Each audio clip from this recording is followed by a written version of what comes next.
what is the goal of the types of statements that I just read through? I think in general terms, a goal of these statements is to create a boundary or a guideline for the way that we engage in conversations and interactions in a community of learners. And I think it's an attempt by institutions to try to signal those elements and those values so that when we all get together and we do have our interactions, there's some guidance there, and there's hopefully some first principles to be able to go back to. Now, whether or not those actually are successful at creating first principles or some of those guidelines, that's up for debate perhaps, but I think that that's the intention for having these statements. It would depend on which one in particular that you're referring to. But even just taking I think it was the last one that you said about not treating people the way that you would like to be treated, but how they would, it's assuming that the idea of keeping people comfortable. And I think that where that can get dangerous is because education is kind of by definition disruptive. Good education is going to mess with your head, for lack of a better phrase. And when people get uncomfortable with ideas, that then they can resort to, well, this isn't the way that I want to be treated. And that could perhaps make it very, very subjective, because everyone is in that kind of subjective bubble of what they would prefer, the way that they would want to be talked to. And in an educational context, I don't know if students are necessarily the ones to always decide what is the best. Is comfort going to be one of the best avenues for doing good education? Something along those lines. I teach with a colleague that really focuses on logic and reasoning. The moment that we allow students to bring in emotional reasoning without the kind of opportunity where we have checks in place to insert more logic or fact or truth or evidence-based reasoning, then what happens is, and I think Haidt and Lukianoff talk about this in Coddling the American Mind, reasoning, is we oftentimes then find proof of the thing that is triggering us, and then that proof becomes the thing that gets raised up or becomes validated as the truth or the evidence. And in fact, the evidence that's being used really is secondary at that point, and we're talking about emotion. And if everybody gets to be able to share their own emotion, then we don't have a standard to be able to talk about ideas. What is the impact on students' educational experience of being shielded from things that might make them uncomfortable or be challenged? I guess I would just come back to that. I hope that we don't have educators that are actively trying to shield students from comprehensive, robust conversations where we are being able to insert I have a colleague that always talks about polarity of ideas, right? That we have on one side, here's documentation that supports this idea, and on this side here, this idea. Where can we have this conversation in the middle? That we continue to do that. Now, if a teacher is inserting her political ideology and not allowing for the rest of the polarity to happen, obviously that has great impact, negative impact on our students and our educational system. And in fact, hopefully we have strong administrators and other teachers that are willing to call that out, and we are willing to have open conversations about it. I fear that's not always the case. The idea that offense is subjective. So unless we have, unless we recognize that it all has to be on the table, because otherwise, if we draw a line, the lines might be different. One person would be horribly offended, and they really are about the spicy food comment, and someone else isn't. Then how do you quantify that within the speech codes? Because it is so subjective, and that's the idea of impact over intent. But I think that that's a dangerous precedent to set in a school where we're trying to expose all ideas and then have almost like a competition of all ideas out there. So some people are removing like Huckleberry Finn because of the N-word usage and stuff like that. And I understand it, but I disagree, because I think that these are teachable moments to address how did saying that word make you feel, And why did it make you feel? What's the history of the word? There's so many opportunities to learn when you are offended on so many different levels, or when people are offended, or when you're uncomfortable. I think they're all just educational opportunities. And I think that's kind of the point of K through 12 education. I think that there is a danger in saying that certain topics are off limits because of a bunch of reasons, including that there could be backlash, that if you are protected by, let's say, your school institution as this is off limits, teenagers, I'm in the high school, like teenagers they're not just blindly rule followers. Like, we know that they are rebellious and they will rebel, and it could rebel in very ugly ways.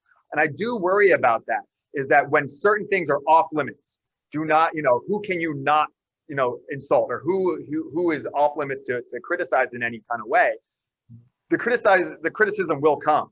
And I do worry that it will come in a very dark way if it's kind of off limits. And that's one of the many issues that I think is a problem if we go down that route. Part of the role of the institution then is also to pick out these topics that we know need to be massaged in a little bit in this formative moment. We know that students shouldn't be having all these conversations in isolation because we push them there. The issue with hate speech is, typically is like who decides what it is. And you might say the school decides, but if you're going to have hate speech regulation, it needs to be a two-way street.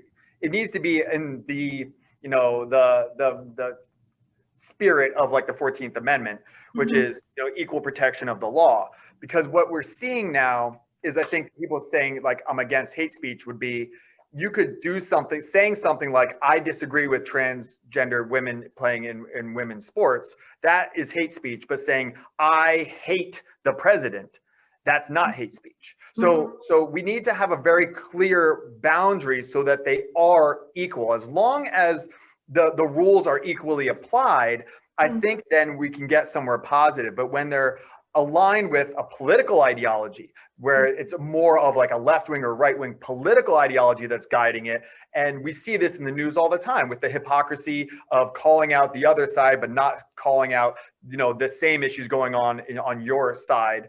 I think that's a problem with the way that hate speech codes are being pushed out, is they're not two-way streets, and it's not treat everyone equally. It is treating people differently on the way to trying to get to equity. And I think that would be a problem. And we're talking about children. So we're talking about helping children to get the tools that they need in order to thrive out in the world. And they're fragile. They're fragile individuals. So if they are horribly offended, or they have they're prone to anxiety and depression, then that can shut them down too. So it's a very tricky situation that we're in. And the only way to figure out if we're doing it right is to have a lot of dialogue, to try and figure out where these lines go. And that's why something like ELA is so important, to try and figure this stuff out. Because if it just goes, well, none of this or all of this, it's not going to work. And we need to figure out and find exactly where to draw these lines and things like that. This is how our classroom environment works when we discuss hard ideas and fraught topics. And I would share the way that your voice that's being shared with me via this family is being represented and being discussed, is available to students. I would show how these other documents are trying to help students push some thinking. And then I would share the questions that the students are dialoguing about. I would share the reflection that they had. And I would hope that I would have all of those resources available to share with this family, to make sure that I, one, assure that they've been heard, two, can share that the care and intentionality that's being taken in a classroom environment by their teacher, and the way that students are being asked to engage and reflect and move to the next thing. Those resources, I think, I would hope would fall on open-mindedness. When people are offended or hurt, they are offended and hurt. And I think that that's really important to recognize that. And I think there's a real problem with people who are kind of advocating what I'm advocating for, which is, no speech codes or anything like that. Like, free speech, say whatever you feel and whatever you think, and let's test it all out. That it can be very cold. It can be very harsh. And that's not gonna help. What we have to do is we have to find common ground. We're trying to argue towards peace, not argue towards winning. We are very, very divided. And in addition to past trends, is we have social media on our phones, and social media algorithms are just made to put us in echo chambers where we're not discussing and all this kind of stuff. So we need to have these discussions in school so that we can at least expose young people to alternative ideas than they already possess. Because I believe in a virtuous citizenry, and part of that is through education and the free flow of ideas. And actually, I was talking with a colleague, a friend, right before I came on here, and she was just suggesting that, you know, we don't have this independent thought. It's influenced by so many factors. Will just named a big one with his phone, right? And therefore, like, we need opportunities to be able to come together and to have structured discourse. And, you know, so it's not overblown. I mean, this matters. And because it is, like Will said, is in the mainstream, and we're just, we're not teaching critical thinking. We're not teaching the idea of, there's so much confirmation bias and straw man arguments for the quote unquote other side, whatever that is. Mm-hmm. And what we should be doing is trying to steel man, as opposed to straw man, steel man the other sides, so that, just like what Graham said in the beginning, is we need to understand why people disagree with us and really understand that fully. Otherwise, you don't really understand the problem. Try to prove your ideas wrong. How would that go? And I think that's a really useful activity to do, that I like to do with my students, is to take your ideas and try and prove them wrong, as opposed to prove them right. You have the internet, you can prove anything right, but flat earth. But if you want to try and prove something wrong and you can't, well, maybe you have something then. Related to, you know, can you listen and repeat another's argument, even if it might be than your own? How do you write an essay that includes multiple perspectives before you provide the one that you are currently in line with?